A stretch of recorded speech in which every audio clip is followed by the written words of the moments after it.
Good day and welcome back to another Dbz Dokkan battle video. In this video we're going to be taking a look at the red zone versus Android 16, 17 and 18. Now this fight is composed of two phases. The first phase is against Tech Android 18 and Strength Android 17.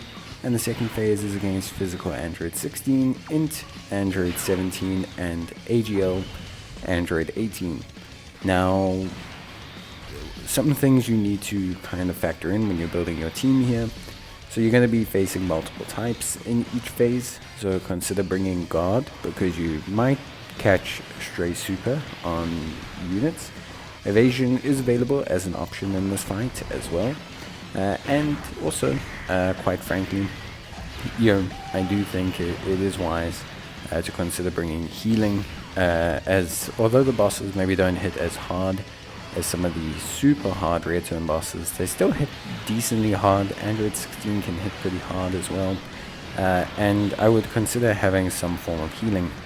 A team that covers all of these things, for me at least, is the Ginyu Force team.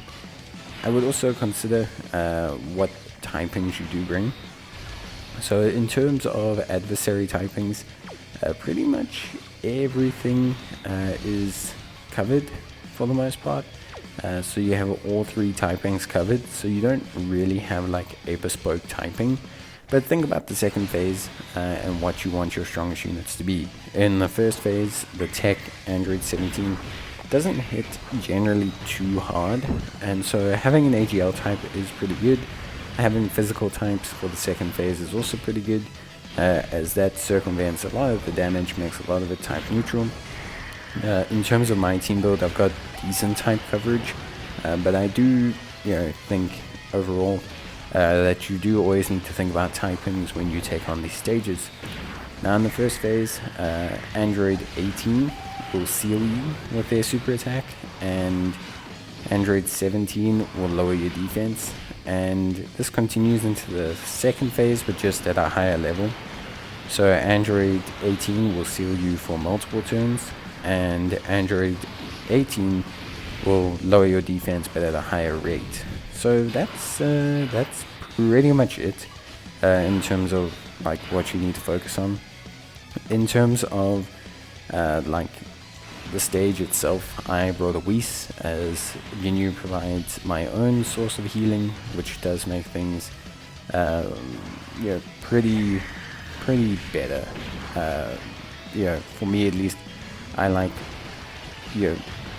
personally having quite a sizable chunk of healing on my team, and Ginyu helps to provide that a lot. Ginyu himself is an exceptional unit, but he does need his tools to really be that kind of unit. So you kind of need Ginyu to be like surrounded by his banner units, and then Ginyu really starts to look pretty crazy. Not that he doesn't look crazy if you don't, but he definitely looks more Insano style when you have him surrounded by units that just do a lot of good business. So Raccoon and Gilda are a very great unit to have for him. Here you can see in this situation I am prioritizing getting stacks with Ginyu. Getting stacks with him is super important. It does raise his defense, it does help out and just make him function so much better. So yeah, obviously in the super quick-ish fight like this, a two-phase fight, it is always super important to prioritize getting stacks on the units that need to get those stacks, or that need to retain stacks. If they need to keep a stack and you can, try and prioritize them keeping it, because it is going to make your life a lot easier later on. But yeah, that's kind of the generic tips. Obviously you can build whichever team you want. I do think extreme teams are better versus extreme enemies. I just prefer it overall because, quite frankly, there's no additional disadvantage on the supers, but you can use whatever unit you want to, really. I don't think it's much of an issue. There are some pretty cool AoE units. Obviously, Physical Broly is a unit that recently got his EZA, and so AoE could be a viable option. for the most part. In both phases, the bosses are all immune to stunning, sealing, attack lowering, and defense lowering. So none of those strategies are going to work here, which is a little bit of a problem. But yeah, overall, pretty decent time. What we're going to do in the second phase here is we are going to try and focus down the int Android 17. The reason being is our weakest defensive unit is the tech Ginyu Goku. Although a very good unit still, very good still defensively, they are technically our weakest defensive unit. So while we have the Whis up, while we're using it for damage reduction, we are going to use this opportunity to try and eliminate the int unit, and then that way we have kind of eliminated a larger threat to us than, if we didn't take them out. So I would definitely say that that's probably an area of focal points of concern, but beyond that, you should be fine, generally speaking. Obviously, I think now it's just to talk about the team. So to cut a long story short, Ginyu team, so Captain Ginyu, super duper strong. I think anyone who's used him knows that Captain Ginyu and the Terrifying Conquerors team as well is just very strong. You could go a different avenue with it. You could go kind of the LR Cooler route if you have him. I do have him, but I just felt like changing it up, trying it out. I'll probably use LR Cooler later on for another stage, so I thought why not try out Captain Ginyu and just see how good he is, basically. But yeah, Terrifying Conqueror is a dynamic character who also gives 30% for space traveling warriors. So basically, this whole team is fully running under the 200% lead. Captain Ginyu himself is attack effective against all types. In his base form, he's super duper strong. He is also a support for the Ginyu Force category.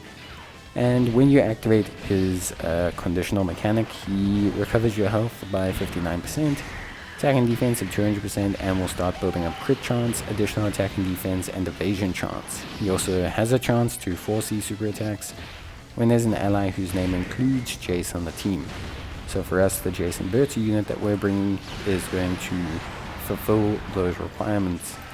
Alongside that, we have two of the best free-to-play LRs in the game. We have the Physical Ultimate Fighting Squadron Captain Ginyu, who's just basically a fantastic support for the for the Ginyu Force team. Very strong. And then we also have the Ginyu Force Reborn, Captain Ginyu as well, who's also a very strong support for the Ginyu Force team.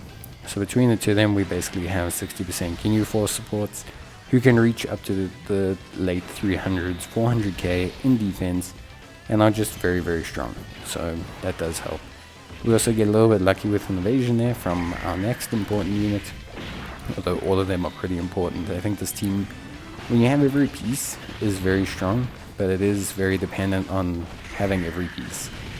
Jason Berta, fantastic unit. Obviously, they have a high chance of evading super attacks and enemies' attacks, which is 50%. They also gain attack and defense of 10%, up to 50% with each attack performed, and they're a 30% support as well. They also give another 30% if there's a Captain Ginyu attacking in the same turn. So basically they're floating 60% support, which is pretty nuts, and they just very good, basically. And alongside them, who are very good, we also have another very good unit, which is the Raccoon and Gildo, who are probably one of the better tanks in the game, especially alongside Captain Ginyu.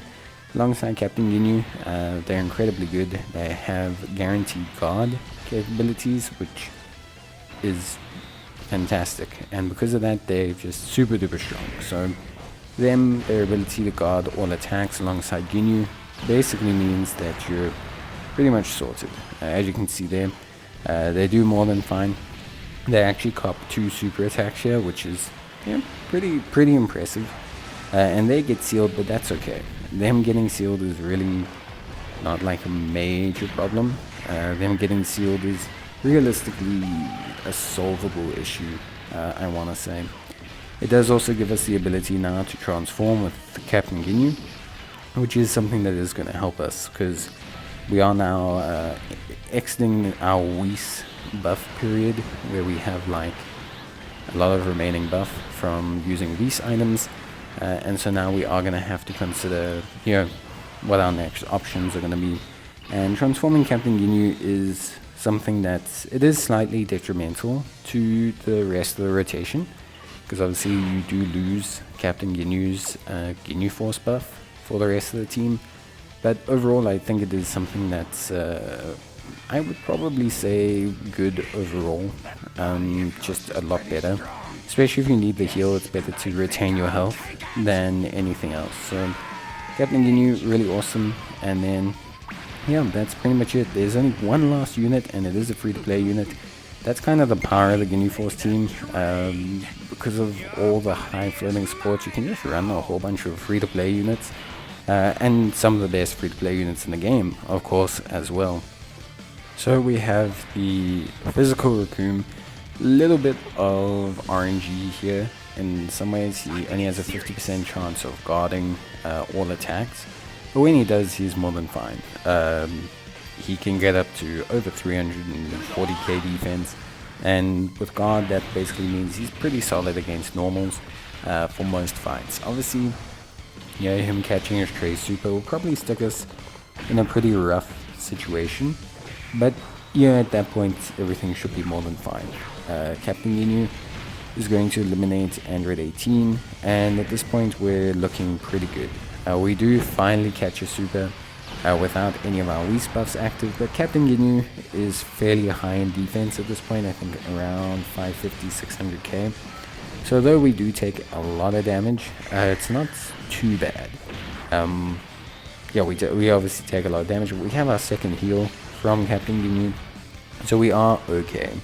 And we don't have the threat of other attacks, and we've now removed the ability for our defense to be lowered and to be sealed. So generally it should be kind of a ride it out situation against Android 16 now, and we should be able to get the win. Again, going to kind of go for the transformation. It also allows us to see where super attacks are falling, even though obviously the previous Captain Ginyu transformation does allow for that to happen. It is always just great to have that capability. So seeing the super attacks generally just basically helps us out. And now we're in kind of a really good situation overall. You can see here that defense wise we have some pretty solid defense, and we can just leave Raccoon and Gildo in that second slot and they can do their thing. We're fully healed up from the active skill and collecting all the orbs, and now we can let Captain Ginyu do his thing and really just build himself up. So yeah, overall some pretty decent stuff. I think the Ginyu team handles this pretty well. With luck, you could probably do a no item run. I think you would definitely do a no item run with the Ginyu Force team. Just depends where the supers fall, mainly is the big thing, because the normal attacks don't do too much damage. And it also depends on how your additionals go with Captain Ginyu. We were unfortunate in that we did lose a little bit of the additionals, which is a bit of a shame. But yeah, I mean, you can see that Android 16 does hit relatively hard. I mean, 354k unit with guard, still taking 116k is pretty intense, but not too bad. Like I said, you should be more than fine. With whatever team you run, just try and take out Android 17 first. Massively lowering defense is a bit of a problem, and the ceiling can also cause you a lot of issues. Here though, you'll see we do take damage again, but nothing too crazy because he doesn't have any secondary effects on his super. So as long as we continue to just build up our defense, we're basically more than fine. And then Ginyu will continue to do progressively more and more damage the whole way through. But yeah, that is Red Zone versus Android 16, 17, and 18. So hopefully this helps you guys out. I don't know, but yeah, let me know if it does. I would appreciate if I can just hear how things go for you guys. Maybe you can suggest some different team builds in the comments. That's always something that's really, really cool. And yeah, in general, I would really like to see what you guys are running, and it would be a really cool time. So yeah, but overall, that is pretty much going to be it from me. So I hope you guys enjoyed the video. If you did, you can leave a like. Otherwise, I will definitely see you guys in the next one. So until then, as always, Take care, stay safe, and I will see you guys in the next video. But thank you very much for watching, and yeah, basically, red zone androids, not so much of an issue, at least this one. But cool, bye.